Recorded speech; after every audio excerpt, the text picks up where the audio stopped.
This is The Filter on iHeart Podcasts Canada. Hey, I'm Josie Dye here with iHeartRadio, hanging out with Raine and Duncan from Our Lady Peace. Guys, first of all, I got to say, like, the first thing I saw was 30 years.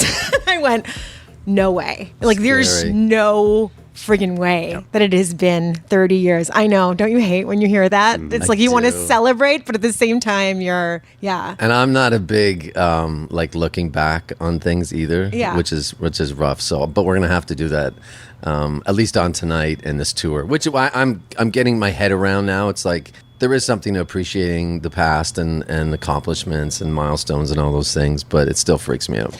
Okay, so let's just talk about this new music first, because I mean, I've heard the single, but a lot of people are saying that this album is like a completely different band. Like, this is a sound that they have never heard from you guys before. I don't know if it's never heard. I feel like it's full circle. Like, I feel like we put curbs on this album the same way we did with the first one with Naveed, in terms of how do we make a really great rock record without adding a lot of other stuff. And really that comes in like taking time with the arrangements, the melodies, the way it's recorded, so it has this really live energy. And that's what Naveed did. And then we kind of, because there was I remember saying on Naveed, it was like no keyboards, no piano. And so once you have those curbs, that you're forced to create within this box, which is sometimes interesting. And we did that. And we went to Nashville and worked with Nick Raskulinecz, which was a lot of fun. We did. And it's the first time we've been away together in a long time with no distractions from home. So it's the first time, almost 20 years, I think. So you guys created this together versus like sending things to each other? Is that? Yeah, we had songs, and we talked to a few different producers, and Nick did the Foo Fighters and the Deftones, and he was literally working with the Deftones when I was talking to him. I was like, that's one of my favorite bands. And so he's one of the last rock guys. Yeah. And so when we got in the studio in Nashville, it was incredible. He was in the room with us with earphones on and like directing and championing things, and it was just like, what is happening right now? But in an amazing way. And that's why it turned out the way it did. Yeah, in the arrangement sort of pre-pro, I've never seen someone fist bump Raine in the middle of a take.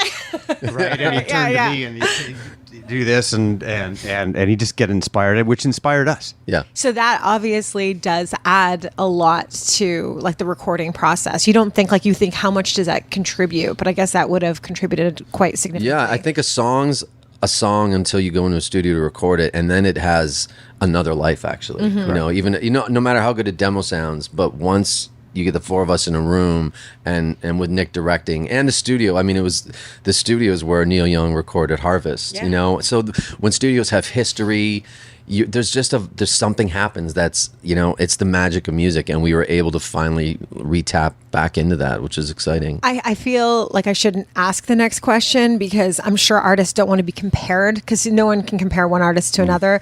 But I need to just throw this out there. And I think more of this for you, Raine. Brandon Flowers and you guys have a Killers sound. The single has a vibe of the Killers, which was crazy to me. Huh. Yeah, I mean, I haven't heard that yet. I can see that. I think it's when the Killers are at their best, like that. What was that second record? Sam's Town? Sam's Town. Yeah, I mean, it's great, but it's a great album. Yeah, it's live, right? Mm-hmm. There's a liveness to it. And I think if that's what we were trying to figure out how to recapture, like with it's sounding like it's not super produced and it has this inherent energy, not being perfect, I think it's a huge key to that. So that's what we went for.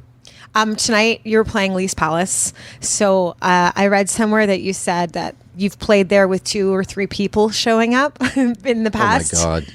Yeah. I mean, I literally there would be no one there. I'd play, my mom would come, so she'd be one of the 4 people in the audience. But that area, especially 30 years ago, it was a little dicey.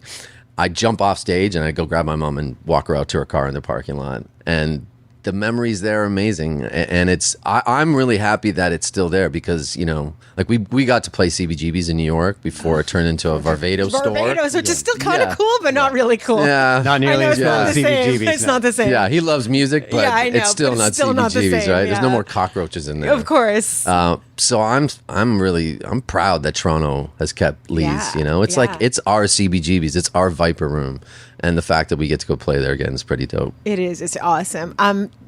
When you are announcing a tour, like you just announced, do you think about like this? Do you play the cities you love? Do you try to how do you create something like this? Yeah, I think it is. It's the cities that make sense in the time frame and the cities that we've been to and love playing. We've had real relationships with fans over the years, and I think we've taken a lot of time to build those relationships. And yeah, it's just going to be fun to go back.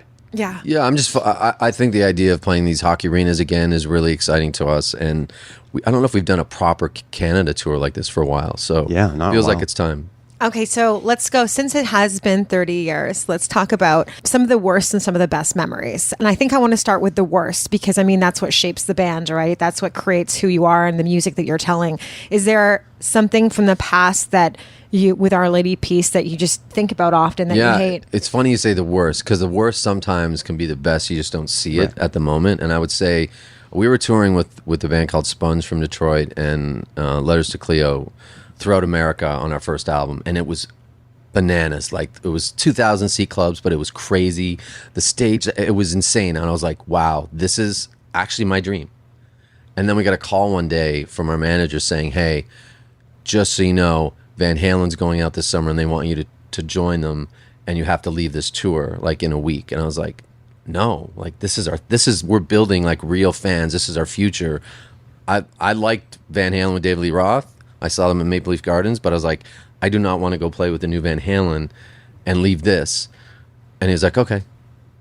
20 minutes later, I get a call. Just so you know, the label's probably going to drop you if you don't take this tour. And so we had no choice. And so that Van Halen tour was literally playing in front of 30,000 people every night, but people just holding up their finger at me like this the whole time. But so it was tough for the first few weeks. Our agent in New York, when we finally got to Jones Beach, came out and we had lunch, and he said, look, I know this is really tough on you, but I promise you will be an infinitely better band at the end of it, because it was like 55 shows. Yeah. And he said, Collective Soul just did it, Alice in Chains just did it, and they get it now. And you will see this at the end of it, and it'll be a struggle, but you just got to go through it. And so that stuck with me forever, and it did make us a much better band. That's incredible. Let's talk best. Let's talk some of your highlights, which I know is probably going to be hard to sum up here. Oh, so many. The one that sticks out for me is early in my career in this band was Maple Leaf Gardens. Selling that out in a couple of days, I think it was 98, and it's where I saw my first show, and where I told my mom I was going to play there when I was 10 years old, and she's like, well, that's nice. Finish school first, right? So, but that's one of them, and I don't know. Now I flash forward to where we're sitting here today, talking to you, feeling we've had ebbs and flows, and we've had member changes, but somehow I think the core of what we were at the beginning has reseated itself, and I feel very proud to be where we are today. I remember that show, and I it's weird because I don't even collect ticket stubs, but I remember, and I don't think I have it now because I don't collect ticket stubs, but I remember keeping that one for a very, very long time, like having that and getting the ticket to go, which is so cool as a fan, right? Remembering back. Can I ask you about Chantal? Yeah. So you and her got together, and you're kind of like this Canadian super couple. Can you tell us how you met? At a Pearl Jam show. And you were both just there? We were making Clumsy, and I remember I was like, we're not leaving the studio. We're not even close to finishing this record. I like Pearl Jam like as much as anybody, but like we need to work. And then someone talked me out of it, probably you. I did. Yeah, he was like, we should get out of here for a minute. I love Pearl Jam. Just to, we've been in here. We work in like 18-hour days. So begrudgingly, I went down, and we were sitting in like this Sony kind of section. And I walked in, and in front of me was the president of Sony at the time, a guy named Rick Camilleri, and some other people that I didn't know. And we were and I was kind of grumpy. And Rick turned around and said, "Hell, Raine, I'd like you to meet Chantal. She's a new artist on the label." And she turned around, and I don't think I watched the Pearl Jam concert. We kind of talked the whole time. Wow. Yeah. And then I walked her home. We walked to the Rivoli, actually, and shot pool, and then I walked to her hotel. That was it. That's amazing. That was it. I just love you guys online. I love how honest and open you are. I constantly show my husband. I'm like, look, see, they're arguing. We can. Yeah. Because it's nice to see all of it, right? Yeah. It took me a while to get there, but once you get past a certain point in a relationship with someone, my kind of walls came down because I'm pretty much more introverted than she is for sure. But I love the idea of, to me, it's all creativity. Like the way you manage a relationship, the way you write songs. I mean, we obviously write together as well and perform. That everything you do in your life, I look at it from that creative lens. And so when we made that documentary, even though it was dark and exposing a lot of things, I don't think it's brave. I just think it's part of the human journey. Mm-hmm. And I guess that's like songwriting as well, right? You throw it all out there. Bowie said it best. Like if you're not putting yourself out there and taking risks, then it's not really creativity. Mm-hmm. So I feel like that in a relationship, and they all kind of just muddle together in my mind. That's awesome, guys. Yeah. I'm so excited for this new album. So October 20th, 29th? Yes. I'm sorry. I'm so excited for this new album. It's going to be incredible. And I think that this is like a new chapter for you guys that I think everyone is really stoked about. Thank you. Yeah. So awesome. Thanks, Josie. Thank you for coming. Thanks for listening to The Filter, an iHeart Podcasts Canada production. Subscribe to The Filter wherever you get your podcasts.